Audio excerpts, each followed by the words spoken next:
Question बहुत प्यारे होते हैं। इन क्वेश्चनों में क्या दिया जाता है भाई, कुछ सामान बेचा जा रहा है, ठीक है, चाहे पेन पेंसिल या कपड़ा बेचा जाएगा। अब बेचने के बाद यार इंसान को फायदा या घाटा कुछ भी हो सकता है, पर इन क्वेश्चनों में ना ये बताया जाता है कि जो फायदा है वो किसके बराबर है। अब वो बता रहे जैसे कि फायदा 11 हुआ, पर 11 किसके बराबर हुआ फायदा, क्रय मूल्य के बराबर, profit equivalent to cost price. ऐसे क्या होता है कि हम बहुत जल्दी आंसर दे पाते हैं। अब यहाँ हमने देखा जो फायदा है वो क्रय मूल्य के बराबर है, यानी कॉस्ट प्राइस के बराबर। तो इस केस में सिर्फ आपको इतना देखना है, ऐसा नहीं है कि प्रॉफिट ही होगा, लॉस भी हो सकता है, पर मुद्दा ये है बराबर किसके हो रहा है भाई, घाटा भी किसी ना किसके बराबर होगा। तो क्वेश्चन में ना ये लिख कर देता है प्रॉफिट या लॉस जो भी है किसके बराबर है, कॉस्ट प्राइस के, क्रय मूल्य के। अगर क्रय मूल्य के बराबर हो रहा है फायदा या घाटा जो भी है, तो जितना भी सामान बेचा जा रहा है, जैसे 33 मीटर कपड़ा, जिसके बराबर प्रॉफिट हो रहा है सीपी के बराबर, तो ये वैल्यू वही बन जाती है, यानी सीपी। ठीक है, प्रॉफिट कितने का हो रहा है, 11 का। आपसे क्या पूछा गया है, प्रॉफिट परसेंट। तो प्रॉफिट परसेंट क्या हो जाएगा, नीचे जितना में सामान खरीदा गया यानी 33, और ऊपर जो भी फायदा है 1 पर जाएगा, ये 3 पर, और 1/3, 33 से 1/3%। ये हमारा आंसर। आगे चलते हैं, अगले क्वेश्चन पर आए तो फिर से यही वही क्वेश्चन, परंतु मैंने क्या कहा था, जितना भी सामान बेचते हैं वो किसके बराबर माना जाएगा, वो माना जाता है कि हमें फायदा या घाटा किसके बराबर हो रहा है। तो किसके बराबर हो रहा है, मीटर बेचकर 11 मीटर कपड़े के बिक्री मूल्य के बराबर लाभ प्राप्त हो रहा है। बिक्री मूल्य यानी बेचने वाला, यानी इस बार प्रॉफिट जो हो रहा है, profit equal to the selling price, यानी इस बार इसे हम सेलिंग प्राइस मानेंगे, यानी विक्रय मूल्य। अब प्रॉफिट कितना हो रहा है, प्रॉफिट वही 11। अब आप यहाँ पर जैसे ही प्रॉफिट परसेंट निकालोगे तो आपको मेरा एक रूल याद आएगा, जैसे आप लाभ प्रतिशत, प्रॉफिट यानी लाभ, तो मेरे भाई प्रॉफिट परसेंट लाभ प्रतिशत निकालोगे तो आपको याद आएगा, सर ने बताया था नीचे हमेशा सीपी रखा जाता है कि सामान को कितने में खरीदा गया। पर इस क्वेश्चन के हिसाब से आपको सीपी तो दूर दूर तक नहीं पता, तो थोड़ी देर पहले मैंने सीपी निकालना सिखाया था कि सीपी होता क्या है, सीपी यानी खरीदने वाला मूल्य, क्रय मूल्य। तो मेरे सीपी कुछ नहीं है, एसपी से सीपी पर उल्टा लौट कर आ रहे हैं, तो प्रॉफिट है तो 11 घट जाएगा, 22 बन जाएगा। बस भाई 33 में से 11 घटा दो, 22 आ गया। रीचेक भी कर सकते हो, 22 पर 11 का फायदा 33। अब हमें प्रॉफिट परसेंट निकालना है, और प्रॉफिट परसेंट होता है नीचे जितने में सामान खरीदा गया, यानी 22 पर 11 का फायदा। प्रतिशत के लिए 100 की मल्टीप्लाई भी कर सकते हो जब दिल करे, नहीं तो 1/2 की वैल्यू सबको पता है 50% होती है। 11 से 2 पर, 2 से 50 पर, 50%। अगले क्वेश्चन पर आते हैं। यार 21 चीजों को बेचने पर हुई हानि उनमें 3 चीजों के बेचने वाले मूल्य के बराबर है। सबसे पहली बात, चीजें कितनी बेची जा रही है, 21, परंतु हमें जो भी फायदा है घाटा किसके बराबर है, सेलिंग प्राइस के बराबर है, तो ये सेलिंग प्राइस ही बन जाएगा। और हो क्या रहा है हमारे को, लॉस, तो लॉस कितना हो गया, 3। तो हमारा सीपी क्या आ जाएगा, सीपी आ जाएगा इन दोनों टोटल 24। तो 24 पर 3 का घाटा कितना आ गया, 1/8। 1/8 कितना होता है, 12.5%। आगे चलते हैं। अगर मैं इस क्वेश्चन की बात करूं तो इस क्वेश्चन में आपको कुछ नहीं करना होता, आपको 17 में से इस 5 को घटा देना होता है हमेशा, और जो भी वैल्यू आती है 12, हमेशा इस वैल्यू से इसको घटाते हैं और 12 से इसे डिवाइड कर देंगे, आपका डायरेक्ट 8 आ गया। यही हमारा आंसर हो जाएगा, ऑप्शन नंबर यहाँ पे दिख रहा होगा, ठीक है, ये हमारा आंसर हो जाएगा। ठीक है, अब मुद्दा क्या है कि हुआ क्यों, तो देखिए, देख लेते हैं। 17 गेंदें बेची गई और फायदा क्रय मूल्य के बराबर हो रहा है, तो जितना सामान बेचा गया वो कॉस्ट प्राइस, फायदा प्रॉफिट कितने का है, 5 का, तो सेलिंग प्राइस कितना आ जाएगा मेरे भाई, आप कहोगे सर सेलिंग प्राइस आ जाएगा, फायदा है घाटा, 5 के अंदर क्रय मूल्य के बराबर हानि होती है, और लॉस हो रहा है, ठीक है, तभी तो घटाया था 5।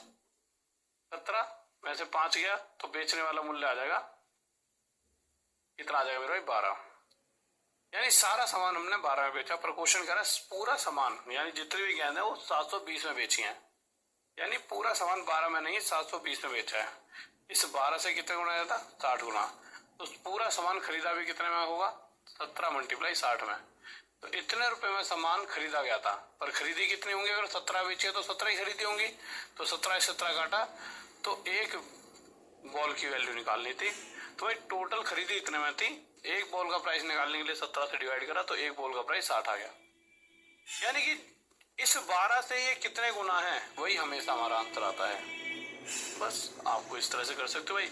हमेशा आपको होता है कि आपको जो फायदा हो रहा है क्रय मूल्य के बराबर हो रहा है हानि, तो क्रय मूल्य के बराबर हानि है, तो 17 में से 5 घटा दो, 12 से इसे डिवाइड कर दो। ठीक है, अगला क्वेश्चन। इस क्वेश्चन में क्या कह रहा है, इस इमेज को, ठीक है, इमेज नहीं है वैसे इमेज है, पर इमेज और इमेज से हमें कोई फर्क पड़ना भी नहीं चाहिए। देखिए, तो किसी इमेज को 400 के स्थान पर 350 में बेचने से हानि में 5% की वृद्धि हो जाती है। देखिए इस क्वेश्चन में ना बच्चों समझ तो आया था, पर वो एक गलती करता है। वो गलती क्या करता है कि मतलब, चलो मैं नॉर्मल सा आपको गलती क्या, मैं आपको सीधा सही बता देता हूँ, गलती वाली चीज फिर आपके दिमाग में घुसेगी नहीं। देखिए सामान जब बेचा जा रहा है तो 400 में भी बेचा जाता था, 400 में भी बेचा जाता था, और 350 में बेच रहा है, परंतु हानि 5% इंक्रीज होने का मतलब साफ साफ इतना है कि 400 में बेच रहा था तब भी ही हानि हो रही थी, और 350 में बेच रहा है तब भी हानि ही हो रही है। पर इसके कंपैरिजन में 350 में बेचने पर 50 रुपए ज्यादा का घाटा दिख रहा है, और इसी 50 रुपए को क्वेश्चन में 5% की वैल्यू बताया गया है। यार इसी घाटे को रुपए में जो 50 है इसे 5% के बराबर बताया गया है। सिंपल, अब 5 से 1 पर काट दीजिए, 5 से 10 पर, तो 1% की वैल्यू क्या आ गई आपके पास 10।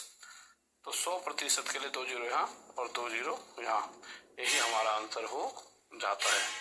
ठीक है, आगे चलते हैं। एक गाय को 1000 रुपए में बेचने की तुलना में 1010 में बेचने पर 5% अधिक का लाभ होता है। गाय की कीमत ज्ञात कीजिए। यानी क्वेश्चन के हिसाब से जब 1000 में बेचा गया तब भी फायदा था, ठीक है, और जब मेरे भाई 1010 में बेचा गया फायदा तब भी हो रहा है, परंतु इसके कंपैरिजन में यहाँ पे 10 रुपए ज्यादा फायदा हो रहा है, और इसी 10 रुपयों को उसने 5% का नाम दे दिया है। यानी 5% फायदा में वृद्धि या फिर 10 रुपए की वृद्धि, दोनों ही सेम है। 5 से इसे 1 पर काटा, इसे 2 पर, 1% की वैल्यू कितनी आ गई 2। हमें चाहिए कि सामान कितने में खरीदा। कॉस्ट प्राइस यानी खरीदने वाला मूल्य होता है हमेशा 100%, तो इधर 2 जीरो और इधर भी 2 जीरो, और हमारा उत्तर कितना आ गया 200। ठीक है, आगे चलते हैं। लीजिए, ये वो चीज आ गई जो मैं थोड़ी देर पहले आपको समझा भी रहा था। देखिए क्वेश्चन में क्या हुआ, जल्दबाजी में किसी ने 20%, इसके अलावा कॉस्ट प्राइस वाला क्वेश्चन है कोई, ठीक है ये देख लो फिर, 20% कैलकुलेट करा लॉस, कि भाई हमें लॉस हो गया 20% का। ध्यान से सुनेंगे, 20% होता कितना है 1/5। अब उसने जब ये लॉस कैलकुलेट करा, जो 20% वैल्यू आई है, ये 20% निकालते समय उसने नीचे क्या रख दिया सेलिंग प्राइस, क्योंकि क्वेश्चन कह रहा है कि if a man estimate is loss as 20% of the selling price. ठीक है, यदि कोई व्यक्ति अपनी हानि को विक्रय मूल्य का 20% अनुमानित करता है, यानी कि उसने कैलकुलेशन सेलिंग प्राइस पे कर दी हो, तो उस केस में 20% लॉस निकल कर आया, यानी नीचे उसने एसपी रख दिया और लॉस जो भी था वो ऊपर रख दिया। तो वो पूछा देन हिज लॉस परसेंट। अब आपको सर दे तो रखा है, फिर से लॉस परसेंट क्यों पूछा है। देखिए अगर उसने लॉस परसेंट अब पूछा है, इसका मतलब ये है कि वो एक्चुअल लॉस परसेंट जानना चाहता है। एक्चुअल यानी जो हम खरीदने वाले मूल्य पर निकालते हैं, जिसे हम नीचे हमेशा जब सीपी रखते हैं ना, वही हमारा एक्चुअल होता है। तो वो या तो कहेगा लॉस परसेंट, या एक्चुअल लॉस कह देता है एक्चुअल लॉस परसेंट, या फिर वो कहता है कि find loss percent on CP. CP यानी कॉस्ट प्राइस। तो सीपी पर निकालने के लिए आपको सीपी पता होना चाहिए। तो आपको पता है कि हम उल्टा जा रहे हैं क्योंकि ये लॉस है, और 5 से उल्टा जाते जाते जो सीपी आ जाएगा वो 6 आ जाएगा। आपको सर 5 पे 1 जोड़ा क्यों, ये तो घाटा था क्योंकि एसपी से सीपी जा रहे हैं बस। तो लॉस परसेंट क्या होता है, लॉस या प्रॉफिट कोई भी परसेंट हो, हमेशा नीचे क्या रखा जाता है खरीदने वाला मूल्य, नीचे रख दिया 6, लॉस था 1/6, 16 से 2/3%, चौथा हमारा आंसर। ठीक है, ऐसे क्वेश्चन आए थे, बहुत बेसिक सा क्वेश्चन है पर बच्चा 90% टाइम गलती करता है।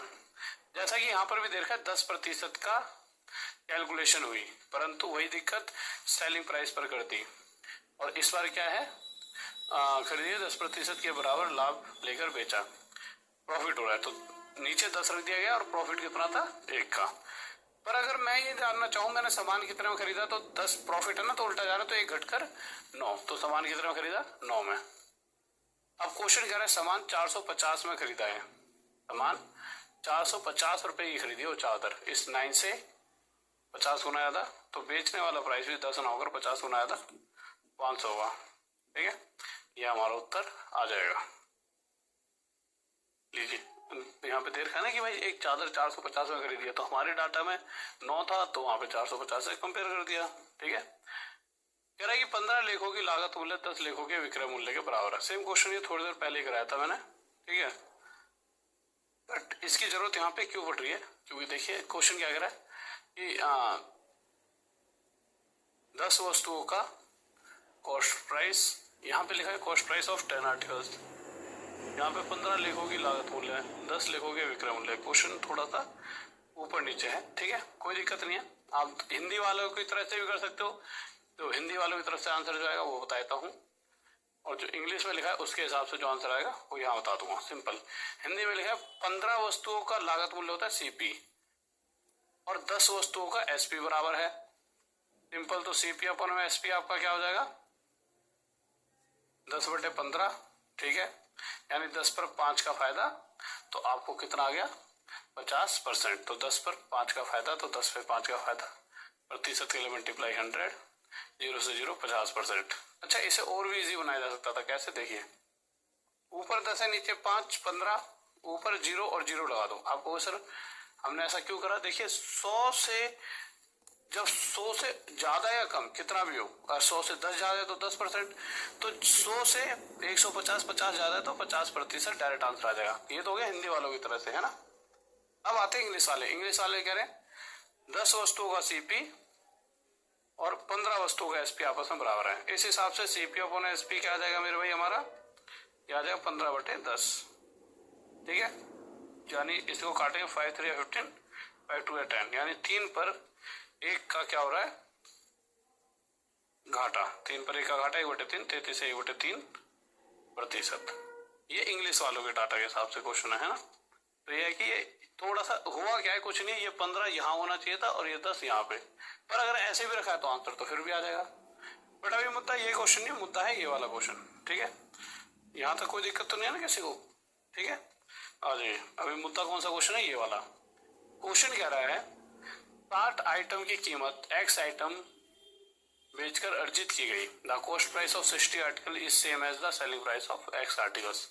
तो cost price of 60 articles is same as selling price, यानी क्वेश्चन कह रहा है 60 वस्तुओं का क्रय मूल्य और एक्स वस्तुओं का विक्रय मूल्य आपस में बराबर है। ठीक है, ऐसा है तो आप यहां से सीपी और एसपी को एक साइड लेकर आ जाओ, तो एक्स अपॉन 60 हो गया। क्वेश्चन कह रहा है कि इस तरह से इनका रेशो है कि इन द एंड 20% का प्रॉफिट देखने को मिला।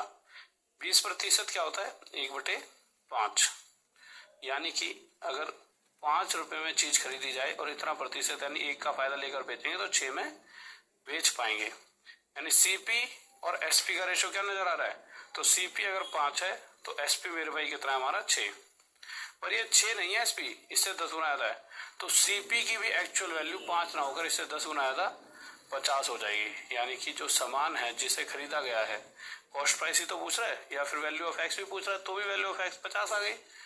ठीक है, या फिर आप डायरेक्ट यहाँ पे निकाल सकते थे, इनका रेशो 5/6 है, यहाँ 6 ना होकर 60 है, 1 0 ज्यादा, तो ये भी 1 0 ज्यादा 50 हो जाएगा। अब जैसे आपकी इच्छा है वैसे आप क्वेश्चन को कर सकते हो। ठीक है, सेम क्वेश्चन वही 25 आइटम 25 सीपी और एक्स वस्तुओं का बेचने वाला मूल्य बराबर है, तो सीपी अपॉन एसपी आपका क्या आ जाएगा मेरे भाई एक्स अपॉन 25, कितने का फायदा है 25%। 25% क्या होता है 1/4, यानी अगर 4 का सामान खरीदा गया 1 का फायदा लेकर तो 5 में बेच दिया जाएगा। तो यहाँ से हम रेशो निकाल पाए, सीपी अगर 4 है तो एसपी 5 है, एसपी 5 नहीं है 25 है, इससे 5 गुना ज्यादा, तो सीपी भी 4 से 5 गुना ज्यादा 20 आ जाएगा। बस भाई, ये वैल्यू 5 नहीं है 25 है, तो ये वैल्यू भी 4 ना होकर 5 गुना ज्यादा 20 हो जाएगी, ये हमारा आंसर आ जाएगा। कोई डाउट? अगले क्वेश्चन पर। ये क्वेश्चन भी बहुत प्यारा होता है कि एक व्यापारी ने 2 बैल प्रत्येक इतने इतने रुपए में बेचता है। अब मुद्दा क्या है, दोनों को इतने इतने रुपए में वो बेच रहा है। देखिए ये लाइन सिर्फ ये बताने के लिए है कि दोनों को सेम प्राइस पर बेचा गया। अगर दोनों को सेम प्राइस पर बेचा गया तो पहले वाले के बारे में बता रखा है कि 16 से 2/3% का फायदा हुआ। 16 से 2/3% होता है 1/6। यानी कि अगर मैं कहूं कि उसने पहले वाला बैल 6 में खरीदा होगा और उससे बेचते समय उसे फायदा हुआ इतने परसेंट का, यानी 1 का, तो उसने उसे 7 में बेच दिया होगा। सीधी सीधी नॉर्मल सी बात है, ठीक है। अब दूसरे वाले पर उसे क्या हानि रही है यह पूछा गया है। आप मुझे बस एक नॉर्मल सी बात बताइए कि आपको ये पता है दूसरे वाले को बेचा कितने में है।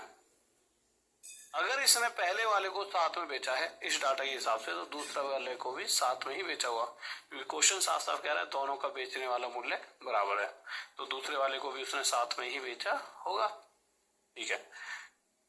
अब क्वेश्चन में एंड में यही बताया गया है कि जब उसने पूरा का पूरा ये जो भी लेन देन करा, इसमें उसे ना तो फायदा ही हुआ ना ही घाटा, जबकि हम साफ देख पा रहे हैं फायदा तो उसने यहाँ पे 1 रुपए का कमा ही लिया है। इसका मतलब अगर उसने यहाँ 1 रुपया कमाया तो यहाँ उसने 1 रुपए का घाटा भी झेला है, और इस कंडीशन में घाटा तभी हो सकता है जब दूसरे वाला बैल 8 रुपए का हो। भाई 7 में बेचकर 1 का घाटा हो जाए, ऐसा कब हो सकता है? जब ये 8 का हो तो 8 पर 1 का घाटा, तभी तो 7 में बेचेगा, मतलब 7 में बेचे भी और 7 में 1 का घाटा भी हो, तो ऐसा तभी हो सकता है जब उसने 8 में खरीदा हो। तो अगर 8 पर वह 1 का घाटा ले रहा है तो 1/8 12.5% हमारा उत्तर आंसर आ जाता है। अगले क्वेश्चन पढ़ लीजिए, सेम क्वेश्चन, ठीक है। 20% 1/5, पहले वाले पर फायदा हो रहा है, यानी 5 का सामान उसने 6 में बेचा। अब ये बात तो तय है कि पहले वाला अगर उसने 6 में बेचा है तो दूसरे वाला भी वह 6 में ही बेचेगा। खरीदेगा कितने में, ये निकालने का यहाँ से तरीका, भाई अगर उसने यहाँ 1 रुपया कमाया है तो 1 रुपया यहाँ घाटा लिया होगा, तभी उसको इन द एंड ना ही कुछ फायदा हो पाया ना ही घाटा।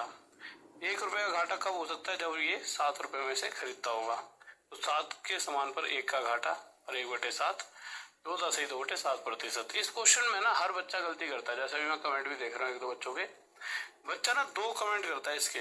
एक तो देखिए, एक 16 से 2/3% कर देगा, क्योंकि बच्चों को लगता है ना तो लाभ हो रहा ना हानि हो रही, तो ये आंसर होगा, ठीक है। दूसरा मेरा भाई आंसर देता है वो 7 से 1 कम 14 से 2/7%। पिछले वाले बता रहा हूँ, इसमें क्या क्या आंसर देता है, एक तो 20% देता है, एक 16 से 2/3% देता है। ये आंसर वो देता ही नहीं, जबकि यही इसका आंसर होता है, ठीक है। बट अब आप गलती मत करना। कह रहा है कि एक बार उसने कुछ सामान खरीदा तो मैं मान लेता हूँ कि भाई जो सामान खरीदा मैं मान लूँ अगर 100 में खरीदा को, ठीक है। अब ये तो पता नहीं कितने में खरीदा, पर मान तो चल सकते हैं। अब पहली कंडीशन में उसे 10% का लॉस हो रहा है और दूसरी वाली कंडीशन में फायदा। तो 100 पर अगर उसे 10% का लॉस हुआ तो 100 का 10% यानी 10 का घाटा हुआ। और 100 मानने का सबसे आसान और लॉजिक यही रहता है कि 100 का 10% 10, 20% 20, 21% 21 ही निकल कर आता है, जिससे हमारी कैलकुलेशन इजी रहती है। तो आपको ये लिखने की जरूरत नहीं है। तो मैं 10% की कमी तो सीधा 10 की कमी करके, यानी जब घाटे बेचा तो 90 में बेचा।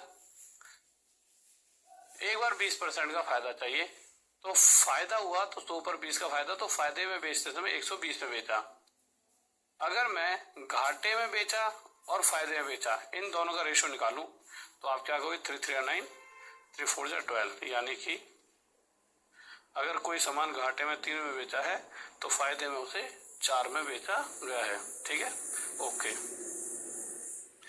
अब आगे आते हैं, आगे क्वेश्चन क्या कह रहा है। क्वेश्चन कह रहा है भाई साहब जब घाटे में बेचा गया है तो सामान को 3 में नहीं 240 में बेचा गया है, इस 3 से 80 गुना। तो इसी प्रकार जब फायदे में बेचा होगा तो 4 में ना बेचकर 80 गुना ज्यादा 320 में बेचा गया होगा। भाई साहब देखो, लॉस में 3 में नहीं बेचा, इतने बेचा, इससे 80 गुना ज्यादा, तो फायदा भी 4 नहीं 80 गुना ज्यादा, फायदे भी 320 में बेचा होगा। अगला क्वेश्चन,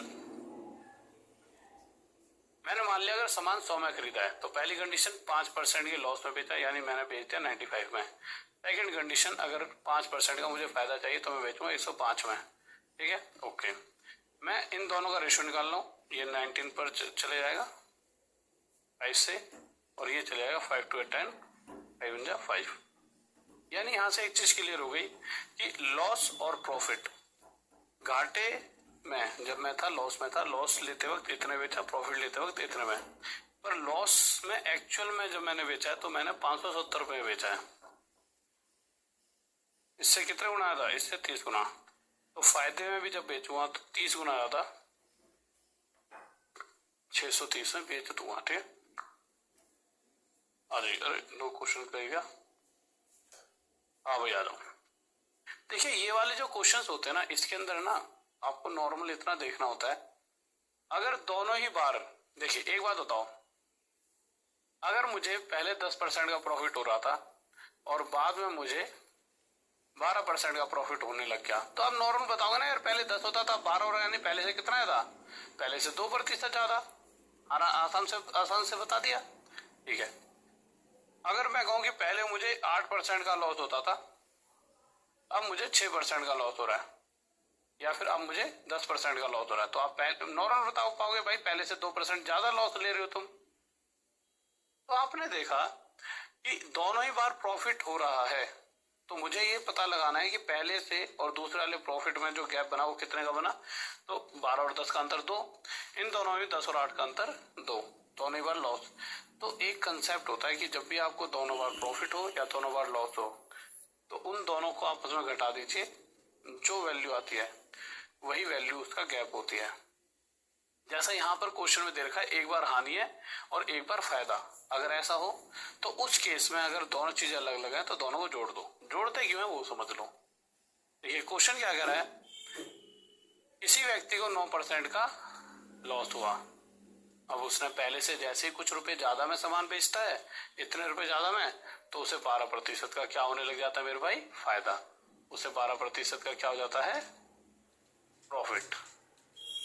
यानी कि इस -9 से +12 तक पहुंचने के लिए उसने कितना एक्स्ट्रा लिया है इसके कंपैरिजन में, तो इसमें क्या जोड़ू? 12 आ जाए।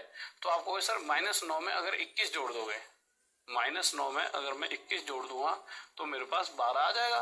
भाई इन दोनों को जोड़ घटा के देख लो, आपके पास 12 आ जाएगा। यानी कि इस वैल्यू से यहां तक पहुंचने के लिए उसने पहले से 21% ज्यादा लिया, और 21% वो उसने वैल्यू में बता रखा है, उसने पहले से कितना ज्यादा लिया? 6342।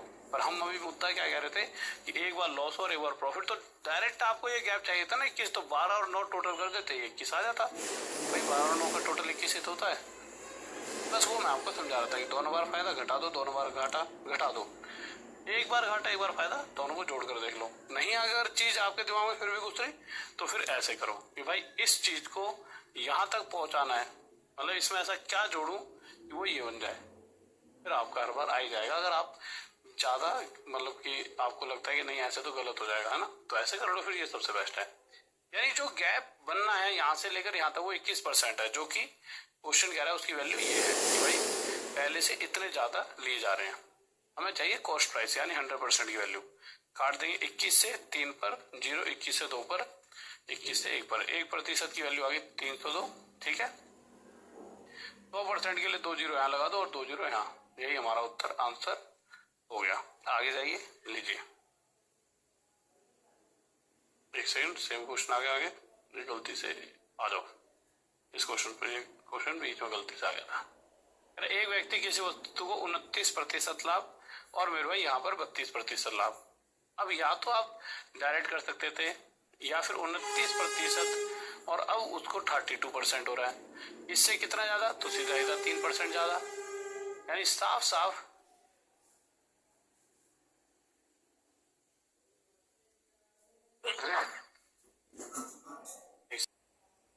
ठीक है, तो आप क्या कहोगे कि साफ साफ पहले से 3% ज्यादा फायदा लिया जा रहा है।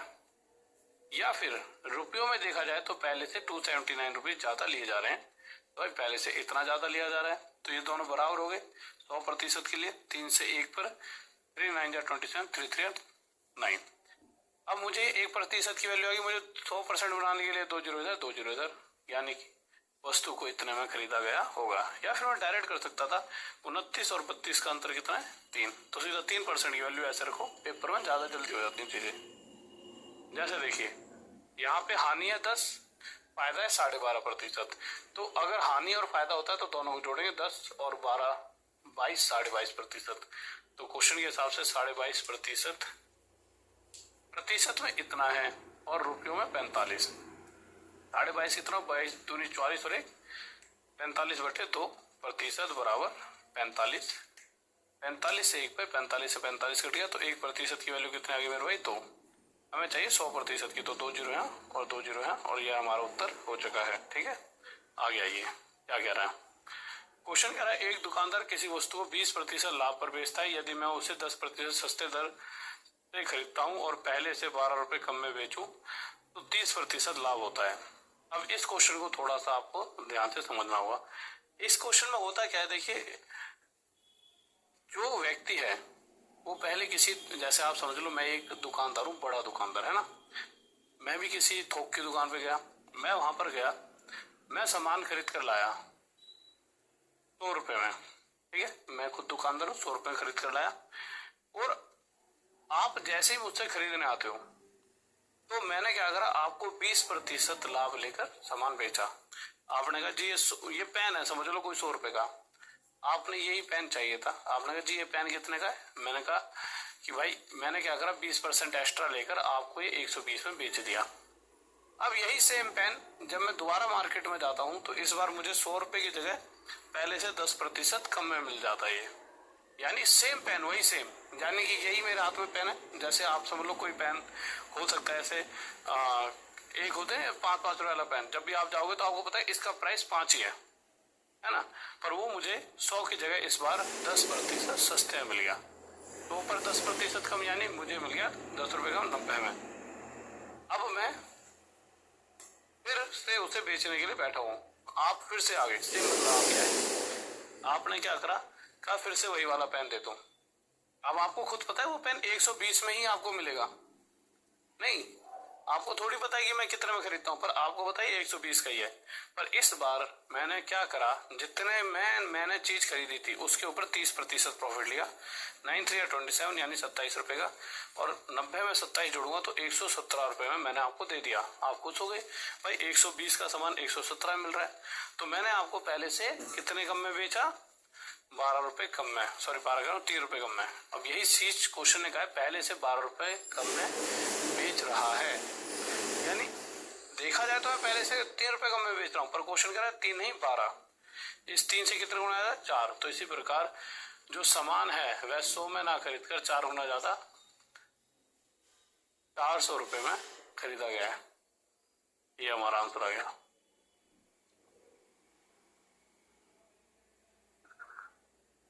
आ जाइए क्या कह रहा है, एक दुकानदार किसी वस्तु को 10% लाभ पर बेचता है, सेम क्वेश्चन। अब आप सभी शायद इस क्वेश्चन को आसानी से कर पाओगे, ठीक है।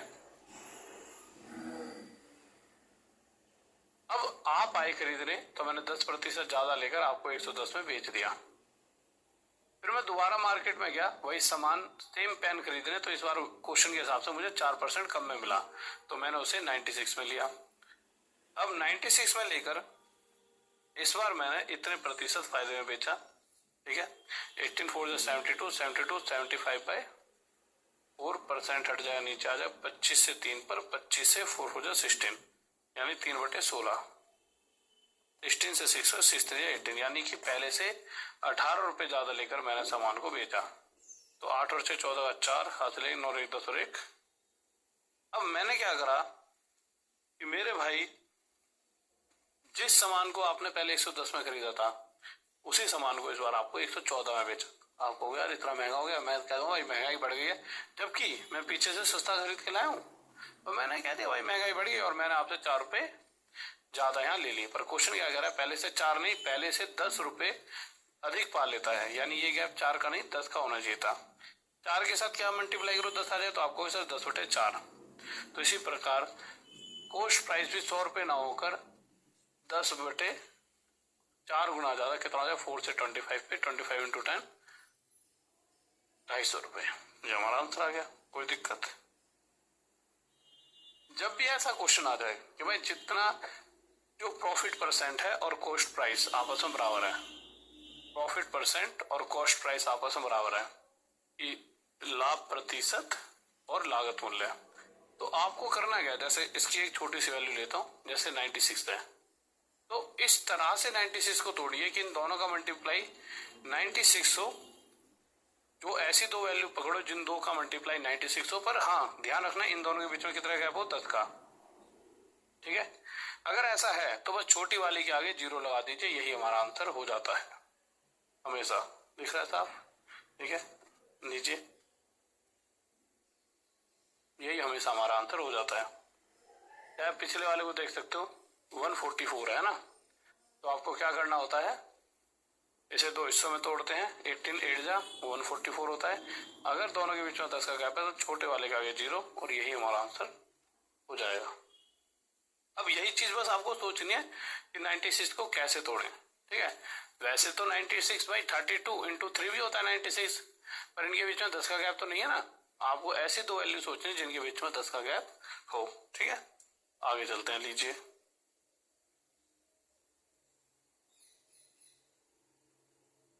वो तो बहुत क्वेश्चन बचे हैं, ये क्वेश्चन बहुत इंपॉर्टेंट होते हैं। इन क्वेश्चनों को करने के लिए सबसे जरूरी है कि आपको एक तरफ क्वांटिटी लिखनी है और एक तरफ आपको रुपीस लिखना है। ठीक है, एक तरफ क्वांटिटी और एक तरफ रुपीस। अब क्वेश्चन के हिसाब से एक व्यक्ति को संतरे 1 रुपए के 12, यानी कि उसने 12 क्वांटिटी 1 रुपए में बेची, परंतु जब उसने, और ये क्वेश्चन आएगा 100%, जब उसने 1 रुपए में बेचा तो उसे फायदा होगा या फिर नुकसान होगा। तो क्वेश्चन कह रहा है उसे नुकसान हुआ। देखिए पहली वाली लाइन से जो फायदा हो या नुकसान उसे हमेशा नीचे रखा जाएगा, यानी कि उसे 20% कम मिला, यानी उसे कितना मिला 80%, या आप डायरेक्ट 80 लिख सकते हो। ठीक है, तो आपको क्या करना है 100% से घटाना है 20%, और अगर फायदा है तो 20% जोड़ देते। सेकंड लाइन में फायदा या घाटा है, जैसे इसमें कह रहा है 20% का फायदा है, तो पहली वाली से चाहे फायदा हो या घाटा नीचे लिखेंगे, दूसरी वाली से फायदा हो या घाटा उसे ऊपर लिख देंगे। आप इसे ऐसे भी लिख सकते थे, भाई अगर मैं 100% है कोई वैल्यू, अगर मुझे 20% कम मिल रहा है, यानी मैं उसे उसके 80% में बेच रहा हूँ, अब मैं उस एक 80% से मैं उसे 20% फायदे में बदलना चाहता हूँ, तो मैं अब उसे उसके 120% पर बेचूंगा, पर परसेंट और परसेंट नीचे ऊपर कट जाएगा। यानी कि अब ये जो प्राइस है ये क्या है, जब हम फायदा लेना चाह रहे हैं, यानी अगर मैं 12 वस्तु इतने में बेचूंगा तो पक्का पक्का मुझे 20% का फायदा हो जाएगा। तो जो कट रहा है वो काट लीजिए, 0 से 0, 12 से 1 पे, 12 से ये भी 1 पे। काट क्यों रहे हैं, क्वेश्चन में ये पूछा है कि एक व्यक्ति कितने, वह 1 रुपए में कितने संतरे बेचे, यानी इन रुपयों की जगह सिर्फ 1 रुपए में इधर कितनी क्वांटिटी बन सकती है। तो मैंने आपस में जो कटा काट दिया, इस 8 को इधर ले आया तो क्वांटिटी के नीचे 8 आ गया, और जब 8 इधर ले आया तो सिर्फ यहाँ 1 बच गया, यानी इस कंडीशन में 1 रुपए में 8 क्वांटिटी बेचनी होगी। क्योंकि क्वेश्चन सिर्फ ये जा रहा है कि एक ही में अगर मैं बेचूं, 1 रुपए में ही बेचूं, ठीक है, तो 1 रुपए में मुझे 8 क्वांटिटी बेचकर 20% फायदा होगा। अब इस क्वेश्चन में भी मेरे क्वांटिटी एक तरफ रुपीस, इस बार मैं 32 टॉफियां बेच रहा हूँ, पर वही बेच 1 रुपए में रहा हूँ, नुकसान हो रहा है 40% का, यानी कि मैं उससे उसके 60% पर बेच रहा हूँ। अगली बारी में मैं 20% का फायदा लेना चाहता हूँ, तो मैंने 120% मैं अब चाह रहा हूँ उसका। तो इन वस्तुओं को अगर मैं इतने बेचूंगा तो मुझे क्या होगा 20% का फायदा, मैंने परसेंट से परसेंट हटा दिया। क्वेश्चन सिर्फ 1 रुपए में जानना चाह रहा है, तो भाई जो कट सकता है काट दीजिए, 0 से 0, 6 2 जा 12, 2 से ये 16 पर कट जाए तो क्वांटिटी 16 आ गई, और वहां क्या रह गया सिर्फ 1, यानी 1 रुपए में मैं 16 वस्तु अगर बेचूं तो मुझे 20% का लाभ होगा। क्वांटिटी के नीचे क्वांटिटी, रुपीस के नीचे रुपीस। क्वांटिटी कितनी है 45 नींबू, रुपीस कितने 40, तो 45 नींबू 40 रुपए में बेचकर जैसा कि मैंने बताया पहली लाइन में 20% की हानि, यानी कि जो उसका प्राइस है मैं उसके 80% पर दे रहा हूँ, पर उस 80% से मुझे 20% लाभ बनाना था, तो मैंने उसको 120% पर बेचा। जैसे 120% बेचा तो इस समय क्या हुआ, ये सामान जब मैं इतने रुपए में बेचूंगा तो मुझे 20% का फायदा होगा। या फिर आप डायरेक्ट हमेशा लिखोगे पहली वाली लाइन से जो भी है, जैसे 20% यानी तो 100 में से 20 घटा के 80 नीचे, फिर अगली वाली लाइन से जो भी फायदा होता है 20% या जितना भी, तो 20% 100 में 20 जोड़ा सीधा 120 ऊपर। 40 से इसे काट दो 2 पर, 2 से इसे काट दो 60 पर, 15 से 3 पर, 15 से 4 पर, यानी क्वांटिटी 3 आ गई और रुपीज यहाँ पर 4, यानी 4 रुपए में मैं 3 सामान अगर बेच दूं तो मुझे मेरे भाई 20% का फायदा हुआ। पर क्वेश्चन कह रहा है 4 नहीं 6 रुपए, सॉरी 24 में बेचना है, तो 24 ऐसे बनाने के लिए 6 की गुणा यहाँ 6 की यहाँ, तो इस तरह 24 रुपए में मैं कितनी क्वांटिटी बेच दूँ, 6 थी 18 क्वांटिटी, और यही हमारा आंसर हो जाएगा। अगले क्वेश्चन पर आ जाइए, कोई यहाँ तक दिक्कत तो नहीं है, ठीक है, आ जाइए। फिर से वही बात, एक व्यक्ति को संतरे 1 रुपए के 12 संतरे बेचता है और उसे 20% का नुकसान होता है, तो बताइए उसने 12 संतरे कितने रुपए में खरीदे। अब इस क्वेश्चन को जब आप करोगे तो आप में से 90% बच्चा हमेशा गलती करेगा। देखिए हो क्या रहा है, क्वांटिटी के नीचे क्वांटिटी लिख दीजिए, जैसे 12, रुपीज के नीचे रुपीज, तो 12 क्वांटिटी 1 रुपए में क्वेश्चन कह रहा है कि 1 रुपए के 12 संतरे बेचता है। अब बेचने के बाद घाटा हुआ, तो घाटे का मतलब है 20% घाटा हुआ है, तो हम क्या करते हैं पहली लाइन से जो आता है उसे नीचे लिख देंगे। अब अगली बार उसने ये नहीं बताया कि उसे फायदा कितना हो रहा है, तो हम क्या करेंगे, अगर मैं देखिए फायदा अगर मुझे देखिए 100% होता है जितने में चीजें खरीदी गई, अगर मैं उस पर 10% एक्स्ट्रा लिख दूं तो मैं 110% ले रहा हूं, यानी 100% से 10% ज्यादा। अगर मैं ऊपर 100% ही लिख दूं तो ये हो जाएगा सीधा हमारा खरीदने वाला मूल्य, यानी अब मैं इसे कहां लेकर आ गया हूं, खरीदने वाले मूल्य पर। तो 12 वस्तुओं को एक्चुअल में मैंने इतना खरीदा हुआ, तो जब भी अगर मैं सीधा 100% ही लिख दूं ना ऊपर, तो सीधा इसका मतलब ये वैल्यू अब खरीदने वाले मूल्य पर पहुंच चुकी है। अगर मैं इसे 20% उससे ज्यादा लेना चाहूंगा तो इसमें 120% करना होगा, परंतु कोई आगे कोई बात ही नहीं कर रखी, ठीक है, तो मैं परसेंट से परसेंट हटाऊंगा। क्वेश्चन पूछ क्या रहा है, तो बताइए 12 संतरे कितने रुपए में खरीदे, तो इस समय 12 संतरे इतने में खरीदे होंगे, 0 से 0 काट दो जो पड़ सकता है, आपका क्या निकल रहा है, 2 5 10, 2 4 8, यानी 1.25, ये हमारा आंसर आ जाएगा। ठीक है, आगे चलते हैं, लीजिए। एक व्यक्ति कुछ संतरे 1 रुपए के 25 की दर से खरीदता है, वह 1 रुपए में कितने संतरे बेचे कि उसे 25% का लाभ हो। ठीक है, ओके। अब अगर इस क्वेश्चन की हम बात करें तो आप इस क्वेश्चन को मतलब पिछले वालों से कंपेयर मत करना, क्योंकि पिछले वालों तक एक टाइप खत्म हो गया है, पर इन क्वेश्चनों में हर बार चीजों को पहले बेचा जा रहा था, तो ये टाइप अलग है और ये जमीन आसमान का अंतर है दोनों में, पिछले और इस टाइप में अंतर अलग अलग है, तो ये टाइप अलग है, बट एक साथ इसलिए करवा रहा हूँ कि बच्चों आप कंफ्यूज हो तो ना। देखिए उस क्वेश्चनों में चीजें बेची जा रही थी, यहाँ पे सीधा कह रहा है एक व्यक्ति कुछ संतरे 1 रुपए के 25 की दर से खरीदता है।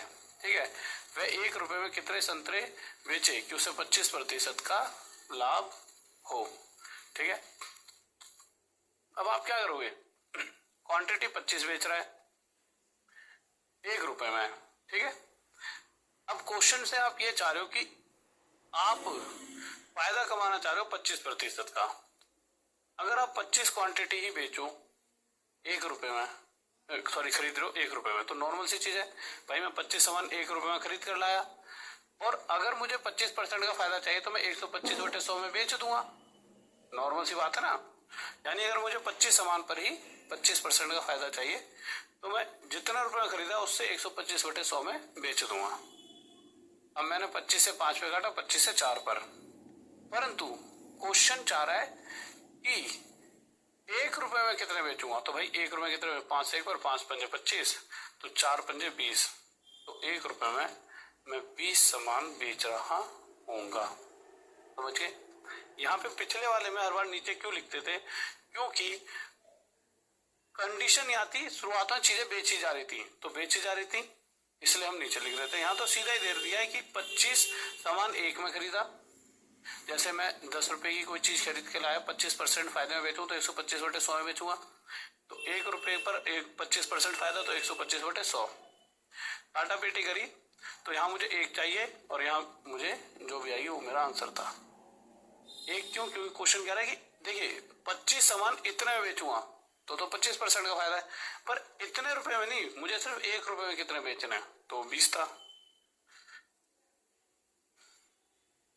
जैसा कि क्वेश्चन क्या कर रहा है, क्वांटिटी कितनी है 4, और सेम क्वेश्चन है तो पिछले वाला है ना, 1 रुपए 4 संतरे बेचता है और उसको 25% का लाभ होता है।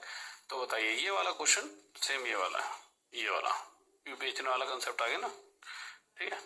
तो आप क्या करोगे, क्वांटिटी रुपीज 4, 1, पहली लाइन में 25% का लाभ होता है तो 125%, और अगर मैं उसे सीधा कॉस्ट प्राइस पर लाना चाहूँ तो 100%, ठीक है। सॉल्व कर देंगे, प्रतिशत से प्रतिशत कट जाएगा। क्वेश्चन क्या कर रहा है, 1 रुपए में कितने संतरे खरीदता है, तो सॉल्व कर दो। 25 से 4 पे, 25 से 5 पे, 4 से 4 कट गया, 5 इधर आ जाए तो 1 रुपए में 5 आगे आ जाइए।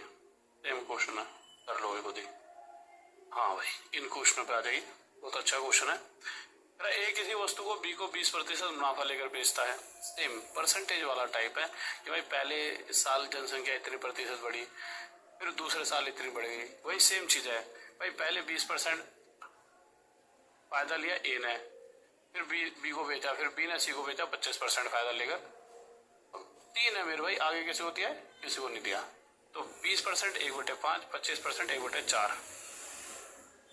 तो ए ने बी को दिया कैसे, 5 की चीज ए में प्रॉफिट हो रहा है दोनों बार, मुनाफा और मुनाफा, और बी ने सी को दिया यानी 4 से 5 में नॉर्मल।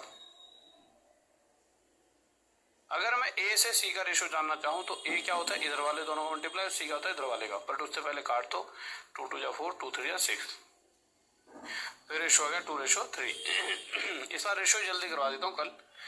अब इस रेशो से हमें क्या पता लग रहा है कि अगर 2 रुपए दिए हो ए ने उसी वस्तु के, तो 3 ने दिए हैं 3। क्वेश्चन कह रहा है 3 है 225 रुपए दिए हैं, सी ने दिए हैं 225, इससे 75 गुना ज्यादा। तो ए ने उस वस्तु का 2 ना देकर 75 गुना ज्यादा 150 दिया होगा। कितना दिया होगा मेरे भाई, 150। ये आंसर आ गया। लीजिए अगला क्वेश्चन। ए एक वस्तु बी को 25% मुनाफे में और बी ने सी को 10% घाटे में। तो पहली कंडीशन में 25% फायदे से गई, फिर मेरे भाई 10% घाटे से, और फिर मेरे भाई 20% फायदे से। 25% 1/4, 1/10, 1/5। 4 से 5, 10 से 9 कम क्यों हो रहा है, क्योंकि घाटा है। फिर 5 से 6, 5 से 5 काट दीजिए, 2 से 2 पर, 2 से 3 पर, कुछ और कट रहा है नहीं। इन दोनों का मल्टीप्लाई 20, इन दोनों का मल्टीप्लाई 27। ये वो वैल्यू है जितने में सबसे पहले जिसने खरीदा था, सबसे पहले खरीदा है ए ने, और ये जो सबसे एंड में जिसने खरीदा है वो खरीदा है डी ने, और डी ने एक्चुअल में 27 में खरीदा है। तो ए ने कितने में खरीदा होगा, तो भाई अगर डी ने 27 में खरीदा है तो ए ने 20 में ही खरीदा होगा। ये रेशियो है ही तो उन दोनों का। ये आंसर आ गया डायरेक्ट, ए की वैल्यू 20। ठीक है, इसी तरह से आप इस क्वेश्चन को भी कर लोगे, कोई बहुत बड़ी बात नहीं है, होमवर्क में ले लो। ठीक है, आगे आ जाइए। ये आ जाते हैं मेरे भाई जो डिसऑनेस्ट वाले जो होते हैं क्वेश्चंस, उसके अंदर डिसऑनेस्ट वाले क्वेश्चन में क्या होता है, क्वेश्चन क्या कह रहा है कि भाई 1 किलो वजन, 1 किलो होता है 1000 ग्राम, 1000 ग्राम की जगह सामने वाला 900 ग्राम वजन इस्तेमाल कर रहा है। तो देखिए इस तरह के क्वेश्चन में ना आपका आंसर क्या होगा वह जानने के लिए इसे थोड़ा सा ऊपर कर देता हूँ, दिख रहा है साहब?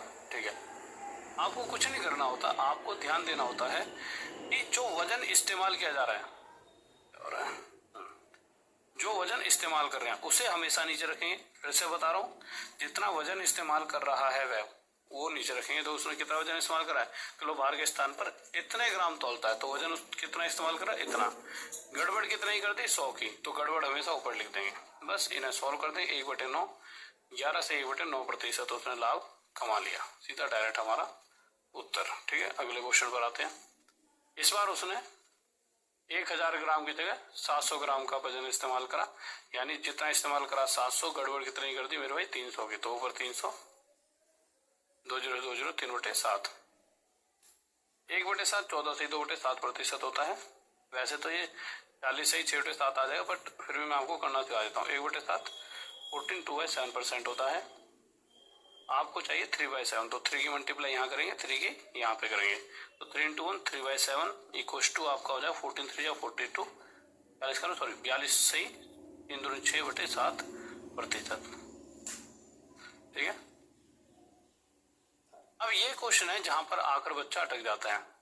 अब इस क्वेश्चन पर आने से पहले एक चीज हमेशा ध्यान रखना, देखिए हम नीचे क्या रखते हैं, जितना वजन इस्तेमाल होता है, वजन इस्तेमाल, और ऊपर रखते हैं जो गड़बड़ है, जो गड़बड़ उसने करी है,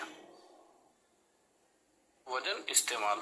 ठीक है, और इसी 3/7 को हम परसेंटेज में लिख देते हैं, यानी अगर उस व्यक्ति को 25% का लाभ हुआ है तो लाभ कैसे निकला होगा, लाभ इसकी परसेंटेज की रेशो क्या होती है 1/4।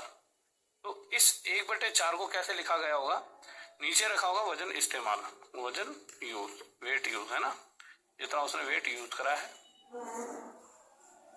और जितने की उसने गड़बड़ करी है। यानी आप ये चीज समझ चुके हो कि उसने 4 वजन इस्तेमाल करा, यानी सामने वाले को 4 दिया है और साथ ही साथ एक की गड़बड़ करके ये 4 उसने सामने वाले को दिया है। अगर उसने 4 ही वेट दिया और गड़बड़ एक ही करी है तो एक्चुअल वेट 5 रहा होगा, यानी जो वेट उसे देना था वो 5 था, और 5 की जगह उसने एक की गड़बड़ करके 4 वजन दिया है। यही तो सीख रहे भाई, नीचे रखते हैं जितना वजन इस्तेमाल हो रहा है। ठीक है, ओके, तो इस रेशो के हिसाब से 5 की जगह उसने 4 वजन दिया है। क्वेश्चन कह रहा है 5 नहीं, 1 किलो का वजन है, 1 किलो की जगह उसने कितना सामने वाले को दिया है। ठीक है, तो 1 किलो यानी 1000 ग्राम, 1000 इससे कितना गुना ज्यादा जाएगा 200, तो इसी प्रकार उसने सामने वाले को कितना 200 गुना ज्यादा 800 ग्राम तोला है। बहुत से बच्चे इसका 750 आंसर देते हैं, जबकि वो बिल्कुल गलत है। आपको ज्यादा सोचना ही नहीं था, आप इस वाले कंसेप्ट में सेम सोचिए। जो वजन इस्तेमाल करते हैं वो हमेशा हम नीचे रखते हैं और जितनी गड़बड़ वो ऊपर, यानी जो वजन इस्तेमाल करा है वो अगर 4 है और 1 की गड़बड़ है तो एक्चुअल वेट 5 रहा होगा। 5 में 1 की गड़बड़ करके 4 वजन सामने वाले को दिया गया। सेम क्वेश्चन 10%, 10% कितना होता है 1/10, नीचे वाली 10 वस्तु है, 10 का मतलब ये दिया गया है, 1 की गड़बड़ है, यानी टोटल वेट 11 रहा होगा। व्यूअर है, पेमर मिठाई विक्रेता को 10% लाभ पर बेचता है।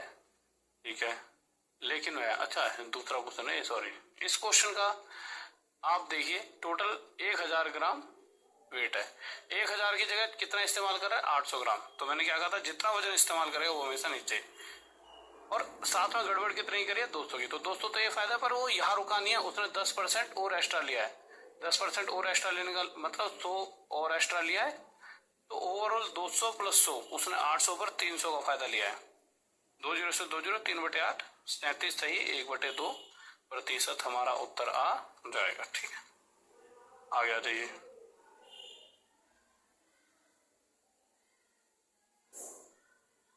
तो अगर आप इस क्वेश्चन की बात करते हो तो इस क्वेश्चन को भी विदिन सेकंड कर दोगे। आपको पता है मेरे भाई 1000 ग्राम है, 1000 ग्राम की जगह 900 ग्राम वजन इस्तेमाल करा है, तो जितना वजन इस्तेमाल करा है वो नीचे। एक तो 100 की गड़बड़ तो यही है, ये 100 का फायदा हो गया, ऊपर से 20% लाभ वैसे लिया है, तो इसका 20% यानी 200 और, तो 200 + 100 300 का फायदा ये हो गया। काट दीजिए, 3 से 1 पर, 3 से 3 पर, 1/3 33 सही, 1/3%, यह हमारा उत्तर आ चुका है। आगे आए, एक दुकानदार 10% लाभ पर चावल बेचता है, ठीक है, and uses weight 30% less than actual measure. देखिए उसने क्या करा है कि आप 100 मान लीजिए, वजन इस्तेमाल कितना कर रहा है, इससे 30% कम यानी 70, और मेरे भाई एक एक्स्ट्रा प्रॉफिट 10% का और लिया है, यानी 10 का प्रॉफिट ये और लिया है, इसे आप 110 भी कह सकते हो। ठीक है, यानी 30 की गड़बड़ तो यह देखिए, जितना वजन इस्तेमाल करा वो 70 नीचे, 30 की गड़बड़ करी ये और 10 एक्स्ट्रा ये, 70 पे 40 का फायदा। 4/7, 57 1/7%। और ये same to same question exam में आया। देखिए एग्जाम में 57 2/3 भी दिया, 2/5। आपको अगर याद होगा तभी आप आंसर जल्दी से दे पाओगे। एक ये क्वेश्चन आता है कि मेरे भाई जितना उसने खरीदते और बेचते समय 10-10% की गड़बड़ करी, तो जब भी वो ये क्वेश्चन देगा ना कि खरीदते और बेचते समय उसने 10-10% की गड़बड़ करी, तो ज्यादा मत सोचना, सीधा ये वाला फॉर्मूला लगा देना, a+b+a×b/100। ये फॉर्मूला डायरेक्ट है ना। हमेशा पिछले वाले मेथड को बिल्कुल छोड़ देना। इस कंडीशन में जितना वो बेचते और खरीदते समय 10-10% की गड़बड़ करता है, तो आप यहाँ लिखोगे 10 + 10 + 10 × 10 बटे में 100। 1 0 से 1 0 से 1, 10 और 10 20 + 1, टोटल आ गया 21%। हमेशा सोचना नहीं है कि क्यों हो रहा है, ठीक है। और ये क्वेश्चन 110% एग्जाम में आता है, ठीक है। तो आपको इस तरह से करना है। या फिर दूसरा तरीका ये हो सकता था, देखिए 10%, अगर आपको कहना कि सर होता कैसे, तो ये तो था, तो देखिए 10% और 10%, ये भी 1/10, ये भी 1/10, दोनों ही फायदा। 10 से 11 तो 10 से 11, 10 का स्क्वायर 100, ये 121, यानी कोई चीज 100 की 121 मिल रहे हैं उसके, तो 21 का फायदा 21%, ठीक है। आ जाइए। तो आज जितने भी प्रॉफिट एंड लॉस का कोई भी ऐसा क्वेश्चन नहीं छूटा आपका जो प्रॉफिट एंड लॉस में आता हो और आप उसे नहीं कर पाओगे। हाँ, बशर्ते एक बार इसे रिवाइज कर लेना ढंग से क्लास को, तभी और बेहतर कर पाओगे। अब करते हैं हम कुछ जरूरी बातें। जरूरी बातें जैसा